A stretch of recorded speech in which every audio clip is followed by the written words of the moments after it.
E aí galera, bem-vindos ao canal Felinista. Hoje nós vamos comentar sobre Divertidamente e a filosofia.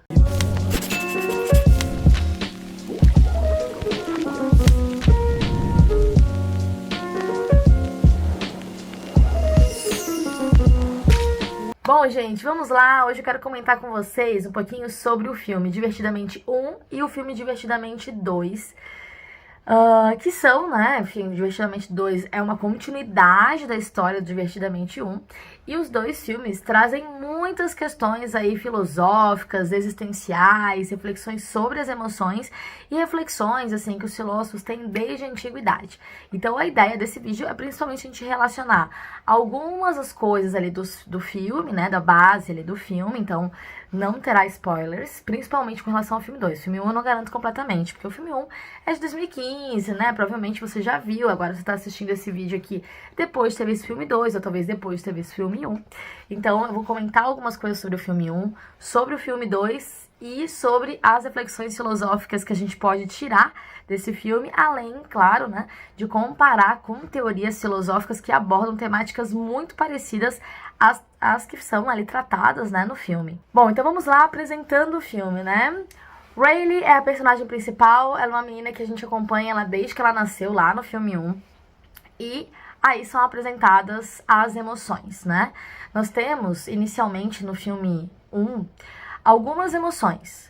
Depois, no filme 2, vão aparecer mais algumas emoções, né? Características, então, da puberdade e da vida adulta. Mas primeiro vamos comentar sobre o filme 1, quais são as emoções que vão aparecer. Nós temos, né, na cabine ali de comando, né, de controle da mente da Rayleigh, nós temos a alegria, que é a principal, eu diria assim, né, que é a que comanda os demais e tudo mais. Nós temos a raiva, nós temos também a tristeza e nós temos também o nojinho, né? A nojinho, na verdade, né? Então, essas são as emoções principais aí da Rayleigh desde a sua infância, e aí demonstra, né, qual que é a função de cada uma dessas emoções, né? Então, a raiva para Rayleigh mostrar indignação frente àquilo que ela não gosta, ela vai repelir aquilo que faz mal. A alegria, né, que é algo que caracteriza, né, muito a Rayleigh existencialmente, porque ela é uma criança muito alegre. O nojinho, que faz com que... eu tinha me esquecido, tem a emoção do medo também, como uma dessas primeiras emoções, né? Então, por exemplo, o nojinho, que protege ela para que ela não se envenene com nada e acabe recusando, inclusive, coisas até que são boas, né, como, por exemplo, o brócolis, mas que, enfim, né, característico aí da Rayleigh criança, e também vai estar acompanhando ela na adolescência. O medo, que faz com que ela evite, né, situações aí que possam lhe colocar realmente em perigo. E, bom, deixa eu ver se eu não me perdi. E a tristeza, né, que... me perdi todo, é ótimo. E a tristeza também, que vai ter ali essa importância, né, porque afinal de contas, a gente não vive só de alegria, também tem esse momento de tristeza, e isso desde a infância. E a gente já pode começar a fazer uma comparação filosófica dessas emoções com teorias filosóficas, né? O filósofo que eu vou tratar principalmente nesse vídeo é o filósofo que eu estudei no meu mestrado e o filósofo que eu estou estudando atualmente no meu doutorado, que é o René Descartes. O René Descartes, ele tem uma obra que se chama As Paixões da Alma.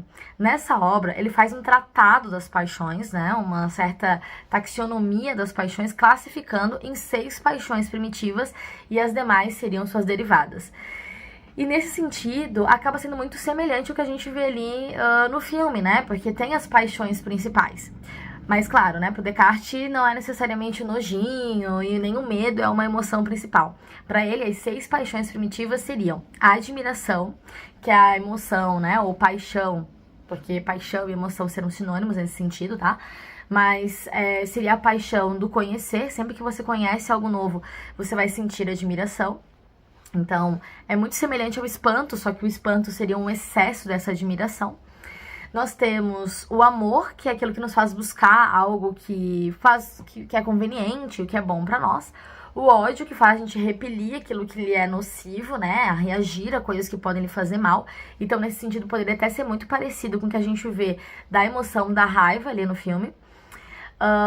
Também tem a emoção da alegria, que é a consciência de um bem presente, da tristeza, que é a consciência de um mal presente, então tem relação, assim, dessas paixões serem contrárias, e por fim, a paixão do desejo, que a paixão do desejo, ela se refere a você querer evitar uma coisa que lhe faz mal e buscar uma coisa que lhe faz bem.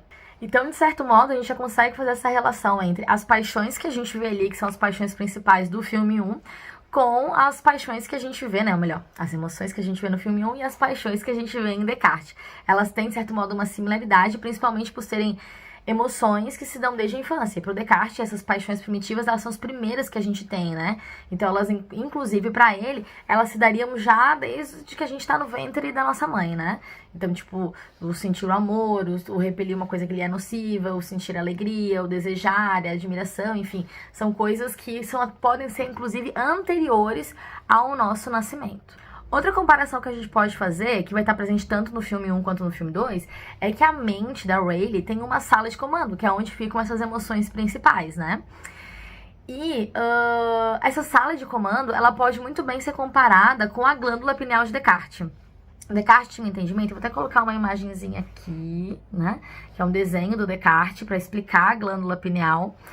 E esse desenho do Descartes para explicar a glândula pineal demonstra pra gente que a glândula pineal seria a sede da alma no corpo, né?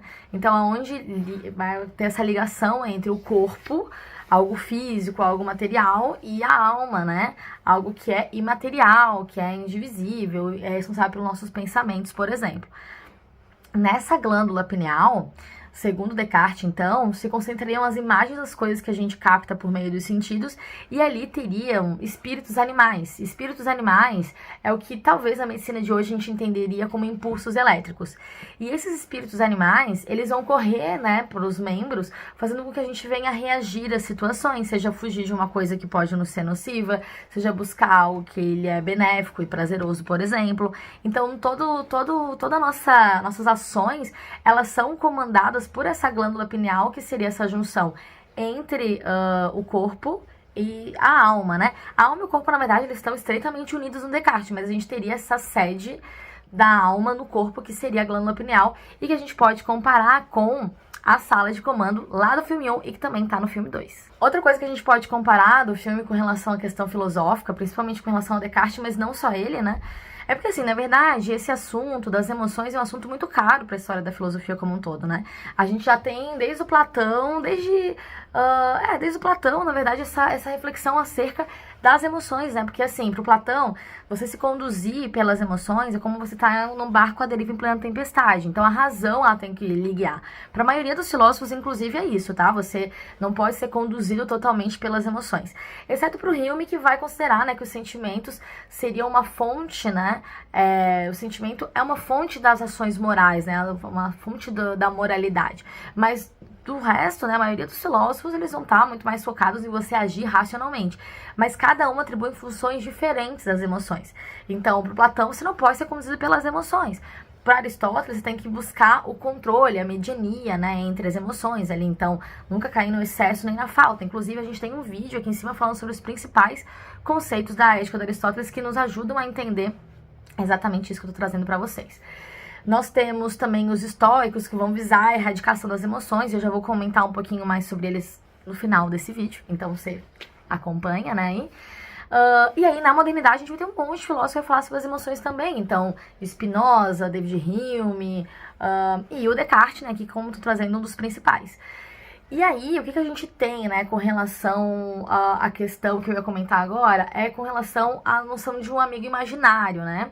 Tem um momento no filme 1 que a alegria, né, como ela sai da sala de comando e ela tenta voltar, né, porque tem ali as memórias de longo prazo, é bem interessante, assim, né, a sistemática que se cria em volta do funcionamento do cérebro da Rayleigh e o armazenamento das informações, né, então isso é uma coisa comentada, né, na história da filosofia também, né, sobre a noção de experiência, a noção de memória, como se formam as imaginações, como se formam os sonhos também. E inclusive no próprio Descartes, né? Porque pro Descartes a gente vai estar sempre abrindo poros no cérebro a cada impressão sensorial que a gente tem com relação às coisas, né? Tanto que ele vai explicar os traumas da infância dessa seguinte forma, né? Você, por exemplo, vê alguma coisa que te assusta e vai abrir um poro ali que se refere àquele medo. Aí, anos depois, né, porque isso acontece, sei lá, na primeira infância, você pode ser estimulado novamente com relação aos sentidos aquilo que lhe causou medo. Você não consegue expressar em palavras esse medo necessariamente, mas você só tem a sensação. Por quê? Porque aquele poro do cérebro, ele vai ser ativado novamente. Então, é bem interessante as relações que a gente pode tratar, né, com essa sistemática das paixões para o Descartes e o funcionamento cerebral com relação a elas, é uma psicossomática, digamos assim, e aquilo que a gente vê no filme também. Mas o que eu ia comentar é que tem esse momento, né, que a alegria e a tristeza, elas saem da sala de comando e elas tentam voltar ali para a sala de comando. E nesse momento elas vão para uma parte, né, do cérebro que é das coisas esquecidas, né, das coisas da infância, da Rayleigh, que estão ali esquecidas. E uma das coisas que elas encontram é um amigo imaginário da Rayleigh. E é muito interessante porque esse amigo imaginário, eu não sei se vocês tiveram amigo imaginário, eu tive 2 amigos imaginários. Um chamava Achilles e outro chamava Calles. E a mãe dizia que, assim, eu batia altos papos com eles, né? Com esse nome, Achilles e Calles, eles pareciam gregos, né? Será que já eram filósofos? Mas, enfim, a Rayleigh, ela tinha um amigo imaginário. E esse amigo imaginário, ele tinha, assim, tipo, uma tromba de elefante, mas ele também se transformava num golfinho. Aí ele tinha um corpo de algodão doce, um rabo de gato, chorava balas, assim, e doces. É uma loucura, né? Enfim, o ponto é que esse amigo imaginário, ele concentra várias características de coisas completamente diferentes. E existe esse mundo da imaginação aí na mente da Rayleigh também. E o que a gente pode explicar filosoficamente com relação a isso, né? Primeiro de tudo, que o Descartes também vai falar sobre a imaginação muito próximo daquilo que os empiristas costumam trazer. Mas, por exemplo, né, pro Thomas Hobbes, pro David Hume, que também são, né, empiristas, vou colocar a fotinho deles aqui, nós temos, né, uma formação da imaginação sempre vindo através de dados que a gente apreende por meio dos sentidos. Então, a gente não consegue imaginar uma sereia porque a gente já viu uma sereia. Claro, né, a gente já viu a Pequena Sereia, então a gente consegue imaginar por isso. Mas, se a gente for pensar assim, pô, uma coisa completamente inexistente, né, como esse amigo imaginário aí da Rayleigh, como é que você cria essa imagem? Sempre juntando a imagem de coisas que você já viu anteriormente. Então, por exemplo, se ele tem um corpo de algodão doce e uma tromba de elefante e um rabo de gato, são coisas que você já viu empiricamente. Aí você só reúne essas informações. É assim que vai se formar a imaginação. Independente do que, né, para os filósofos empiristas principalmente, que você tenha na sua mente, sempre vai vir de dados decorrentes dos sentidos. E aí um outro ponto importante que a gente pode tanto refletir em cima daquilo que Descartes traz, né? E Descartes é um filósofo racionalista, também com relação ao que os empiristas trazem. A gente tem como, por exemplo, o Thomas Hobbes, que a gente conhece muito por conta do seu contratualismo, mas ele é um filósofo empirista. O início do Leviatã, né, da sua principal obra, trata sobre isso. É a questão do sonho, porque também no filme, tanto no filme 1 quanto no filme 2, aparece como se formam os sonhos, né? Claro, tem toda uma sistemática ali dentro do filme para poder criar a imagem dos sonhos, mas como é que a gente compreende o sonho na perspectiva filosófica? Bom, primeiro que assim, pro Descartes, a gente tem o argumento do sonho, né, que faz parte do seu método da dúvida hiperbólica. Esse método da dúvida hiperbólica coloca, né, praticamente tudo em dúvida, passa por um momento de duvidar que isso aqui que a gente está vivendo é real, porque os sonhos se parecem muito com a realidade. E aí a gente pode aproveitar esse gancho e falar sobre a perspectiva dos empiristas, principalmente do Thomas Hobbes com relação ao sonho. Porque o sonho não é necessariamente algo que você está captando diretamente dos sentidos, mas tem relação com aquilo que a sua mente armazenou com relação ao que você vivenciou no seu dia. Então, sabe aquelas teorias que falam que a gente nunca sonha com um rosto completamente novo? É sempre a mistura de rostos que a gente já viu por aí? Seria tipo isso, porque, na verdade, então a gente não conseguiria criar uma imagem completamente nova. Sempre seriam de informações que a gente já captou por meio dos sentidos, armazenou aí na nossa mente e faz com que a gente junte tudo isso, mesmo quando estivermos, né, dormindo, e criemos, então, a noção de sonho. E eu acho que, assim, uma das principais mensagens que o filme 1 traz pra gente, principalmente, é com relação à tristeza, né? Porque a gente muitas vezes pensa, assim, em anular a tristeza. Só que a tristeza, o medo, o próprio nojinho, né? Eles se demonstram como paixões importantes, né? A alegria, ela tá ali comandando, a Rayleigh é caracterizada como uma criança pré-adolescente alegre, mas essas outras emoções, elas são importantes pra defender elas de situações que são ruins, pra ter consciência daquilo que é bom e daquilo que é ruim. ruim. Então a tristeza tem a sua importância. A gente tem que ficar triste com coisas que nos afetam, né? E não só aquilo que nos afeta, aquilo que a gente de alguma forma se torna empático também. Então a tristeza é uma emoção importante, seja no filme ou seja para os filósofos, especialmente para o Descartes, que assim, considera que a gente não pode ser escravo das paixões, mas a gente, né, tem que ser senhor das paixões, mas a gente não pode deixar de senti-las, né? Afinal de contas, erradicar as paixões, eu acho que elas são doenças, na verdade nos distanciam do melhor que elas podem nos proporcionar. Para ele, as paixões ou as emoções, elas nos dão doçura à vida. Então eu tenho que tirar o melhor possível delas, inclusive com relação à tristeza. Já o filme 2, ele apresenta novas emoções pra gente. Algumas delas tratadas por Descartes, né? Talvez se Descartes existisse hoje, ele iria tratar as outras que aparecem ali também. Então vamos falar primeiro das paixões, ou melhor, das emoções em geral que são tratadas no filme 2, e depois aquelas que Descartes vai trabalhar. Primeiro, né, nós temos a principal desse filme 2, que é a ansiedade. A ansiedade, esse excesso de futuro, né? Que aí, enfim, as pessoas muitas vezes elas têm a ansiedade. Afinal de contas, eu diria até que é algo muito relacionado ao social, né? A nossa sociedade, ela vive nessa ânsia pelo futuro, preocupação pelo futuro, e nesse sentido também imagina muitas coisas, porque a ansiedade se refere muito a gente imaginar riscos, às vezes que não tem nem possibilidade de acontecer, mas a nossa mente faz isso, e isso nos gera, né, sofrimento. Então nós temos a ansiedade. Nós temos a vergonha, e aí a vergonha, ela é tratada pelo Descartes, né, ele vai falar da timidez.